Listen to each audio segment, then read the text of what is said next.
Bangladesh sports স্কুলের পক্ষ থেকে সবাইকে শুভেচ্ছা জানাচ্ছি তারা যারা দূর দূরান্ত থেকে সেই সেই সিলেট থেকে সাতক্ষীরা ওদিকে কক্সবাজার থেকে পঞ্চগড় পর্যন্ত যারা দেখছেন এবং দেশের বাইরে যারা দেখছেন বা ওয়েস্ট বেঙ্গল অথবা আমাদের এই ত্রিপুরা এবং আসাম অঞ্চল থেকে যারা দেখছেন, যাই হোক আমি এখন দেখাবো পজিশনাল গেম, যে পজিশন রাইট ব্যাকের কাজ কি, লেফট ব্যাকের কাজ কি, সেন্ট্রাল ব্যাকের কাজ কি।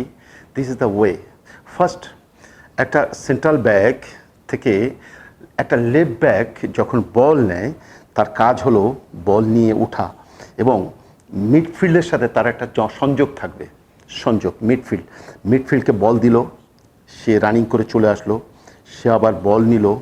যখন সে এই সেন্ট্রাল লাইনের ভিতরে যাবে, কোনো ম্যান নাই, তখন লেফট উইংয়ের কাজ হলো তাকে জায়গায় করে দেওয়া, তার সতীর্থ ম্যান যারা তার অপোজিট ম্যান তাকে নিয়ে ভিতরে ঢুকে যাওয়া, সে যেন আরামসে এসে এখান থেকে ক্রস করতে পারে।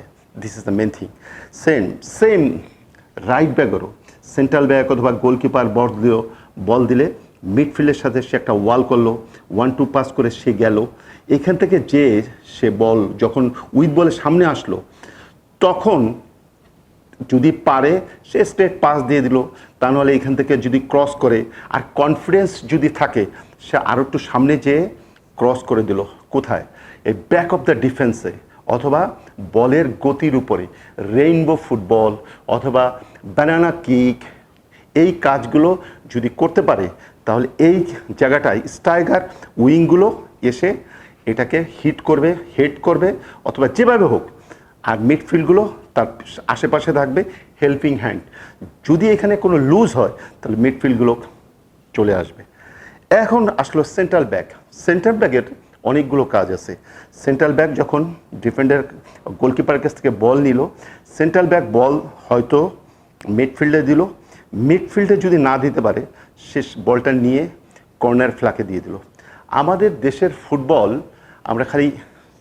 আমরা সেন্ট্রাল এরিয়ায় খালি ফুটবল খেলি, কিন্তু ইউরোপের football, British English Premier League আর জার্মান ডয়েস লিগে ফুটবল, স্প্যানিশ লিগে সব বলগুলো দেখবেন আপনারা, কোচ হোক প্লেয়ার হোক, তোমরা দেখবা যে এই কোনায় ফ্ল্যাগ লাইনে এসে যে থ্রো এবং ফ্ল্যাগ লাইনে এসে বলগুলো নিচ্ছে, খেলে পড়া আর ঢোকার আগে দূরের থেকে শ্যুট করছে অথবা কাট ব্যাক করছে অথবা আই পাস দিচ্ছে অথবা ডায়াগোনাল পাস দিচ্ছে, শ্যাডো রান করছে। এই কাজগুলো কোচ যারা আছে তারা শেখাবে কাদের? প্লেয়ারদের, এবং দেখায় শেখাবে। আমরা শুধু বই পড়ে আমরা ফুটবল কোচিং করি, আর এখন ইউটিউব আছে, এই ইউটিউব দেখে ফুটবল কোচিং করা যায় না। এবং কোন ট্রেনিংয়ে কি কাজ করতে হবে, কোন মাসেল কি ডেভেলপ করতে হবে, কোন প্লটে কি ধারণা আছে, এর মধ্যে একটা কথা আছে, টিচিং, ট্রেনিং অ্যান্ড কোচিং তিনটা জিনিস আলাদা, আর অ্যানালাইসিস এক জিনিস, আর একটা আছে ফিডব্যাক একটা জিনিস। তা টিচিং, ট্রেনিং এবং কোচিং করার পরে আপনাকে অ্যানালাইসিস করতে হবে যে আমার প্লেয়ার, সেটা হোক দলীয় হোক অথবা ইন্ডিভিজুয়াল হোক, পার্সোনাল হোক অথবা টিম গেম হোক, আমার কি দরকার, টোটাল টিম ওয়ার্ক কি দরকার, সেই জিনিসগুলো ধারণা দেওয়া। মিডফিল্ডের এরকম ধারণা যে মিডফিল্ডগুলো যদি সুন্দর উইংয়ে বলগুলো ছাড়ে, আই পাসগুলো দেয় অথবা 1-to-1 পাসে ফাইট করে অথবা শ্যাডো বলগুলো দেয়, শ্যাডো রান করে দেয় অথবা দূর থেকে শ্যুট করে দেয়। আমরা অনেক প্লেয়ার দেখেছি যারা এই ধরনের ফুটবল খেলে। মিডফিল্ডের কাজ হলো বল মেরুদণ্ড, ফুটবলের মেরুদণ্ড হলো মিডফিল্ড। এই মিডফিল্ডকে কাজে লাগাতে হয় সে উইং ফুটবল দিয়ে, রাইট উইং লেফট উইং দিয়ে, আর সরাসরি এবং স্ট্রাইকারকে চ্যালেঞ্জিংয়ে ফালাতে হয়, যে স্ট্রাইকার এবং গোলকিপারের মধ্যে একটা চ্যালেঞ্জিং হবে। এই চ্যালেঞ্জিংয়ে স্ট্রাইকারকে ব্রেভি ওয়ার্ক নিতে হবে, সাহস নিতে হবে। কি সাহস নিতে হবে? যেন বল ক্যারি করা, বল স্ন্যাক্স করে নেওয়া, এইটা যদি না থাকে কোনো স্ট্রাইকার, তাহলে সেই স্ট্রাইকার হতে পারবে না। কারণ তার চ্যালেঞ্জিংয়ের সবচেয়ে বড়, তুমি চ্যালেঞ্জ না নিয়ে গোল করবা, এটা স্ট্রাইকার কোনো প্লেয়ার করতে পারবে না, কেন তার চ্যালেঞ্জ যদি না থাকে। এই জন্য ডিফেন্ডারের চ্যালেঞ্জ করতে দিতে হবে। কিভাবে?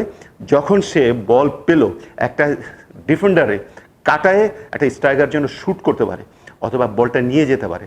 আর সবচেয়ে বড় হল ইন্ডিভিজুয়াল ওয়ার্ক করা যাবে না। ইন্ডিভিজুয়াল বলতে হলো সেলফিস্ট হওয়া যাবে না, কারণ সেলফিস্ট হলে পরেই গোলের ধারা আমরা পাবো না প্লেয়ারদের কাছ থেকে, কারণ সে টিম গেম খেলছে না, সে পার্সোনাল গেম খেলছে, তার স্বার্থপর ফুটবল খেলছে। আমার টিমের খেলা আমার খেলতে হবে মাঠে, এইটা আমাদের দেখতে হবে। তাই বাংলাদেশ এই স্পোর্টস স্কুলের যারা দেখছেন তার এই ধারণাটা আপনারা মাথায় রাখেন, তা নাহলে আমাদের ফুটবল আরও সামনে এগোক, আরও যাবে, এটা আমাদের চিন্তা। কারণ আমাদের যে জায়গায় আমরা দাঁড়িয়ে আছি ফুটবল, এটাকে রানিং দৌড়াতে হবে, হাঁটলে চলবে না, আরও সামনে যেতে হবে, আরও সামনে যেতে হবে, তারপরেই football is life. Thank you very much.